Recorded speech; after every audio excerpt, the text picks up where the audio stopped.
परभणी जिल्ह्यातील जिंतूर शहरात आज दिनांक 13 ऑगस्ट रोजी कुरेशी बिरादरी आणि शेतकऱ्यांच्या वतीने एक दिवसीय धरणे आंदोलन करण्यात आले। कथित गोरक्षकांकडून होणाऱ्या त्रासामुळे जनावरांची खरेदी विक्री ठप्प झाली आहे असा आरोप यावेळी आंदोलनकर्त्यांनी केला आहे। शासनाकडून यावर कोणतीही ठोस उपाययोजना केली जात नसल्यामुळे शेतकरी आणि व्यापाऱ्यांमध्ये मोठा रोष निर्माण झालाय। या आंदोलनात शहरासह ग्रामीण भागातील शेतकरी मोठ्या संख्येने सहभागी झाले होते। जनावरांच्या खरेदी विक्रीवर बंदी आल्याने अनेक बाजारपेठा बंद पडल्या असून शेतकऱ्यांचे मोठे नुकसान होत आहे। जर शासनाने या मागण्यांकडे दुर्लक्ष केले तर हे आंदोलन केवळ एक दिवसाचे नसून यापुढे साखळी पद्धतीने आंदोलन करण्याचा इशारा यावेळी देण्यात आलाय। या धरणे आंदोलनात माजी नगराध्यक्ष प्रताप देशमुख, खानजादा खान, हरून लाडले, इस्माईल पेहलवान, ॲडव्होकेट साजिद कुरेशी, मौलाना रफीक यांच्यासह अनेक मान्यवर उपस्थित होते। आपला कुरेशी समाज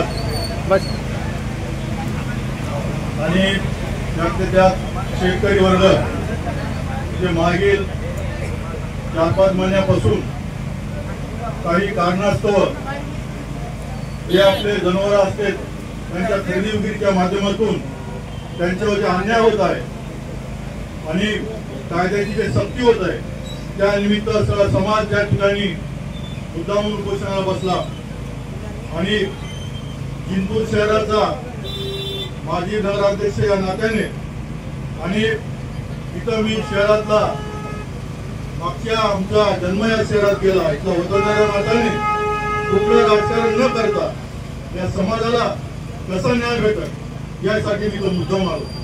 आपल्या महाराष्ट्रामध्ये तब्बल 1 महिन्यापासून संपूर्ण महाराष्ट्रामध्ये जिल्ह्यामध्ये शेतकरीचे बेमुदत संप कुरेशी बिरादरी शेतकरी संघटना यांचे बाजारपेठ बंद झालेले आहे। कुरेशी यांचे 1 महिन्यापासून आज पूर्ण कत्तलखाने बंद केलेले कारण की त्यांच्यावर होणारे अत्याचार अन्यायाविरोधात आम्ही आज रोजी एक दिवसीय धरणे आंदोलन सकाळी 10 ते सायंकाळी 6 वाजतापर्यंत तहसीलच्या कार्यालयासमोर आज करत आहोत। कारण की आमच्या मागण्या आहे पुढील भविष्यामध्ये काही स्थानिक संस्था काही स्थानिक संघटना हे कुरेशी बिरादरी असो का शेतकरी बांधव असो का व्यापारी करणारे लोक असो यांच्यावर होणारे अत्याचार अन्याय रस्त्यामध्ये येणाऱ्या वाहतुकीची गाडी अडवून न करणे त्यांना कोणत्याही प्रकारची इजा न पोहोचवणे त्यांना पुढील भविष्यामध्ये कोणत्याही प्रकारची त्यांच्यावर अत्याचार अन्याय होऊ नये हे आमच्या शासनाकडे ही मागणी आहे। म्हणून माझं म्हणणं आहे की महाराष्ट्रामध्ये हे जे आंदोलन चालू आहे धरणे आंदोलनात आणि दुसरं आंदोलन आहे। पहिलं आंदोलन किती तारखेला झालं?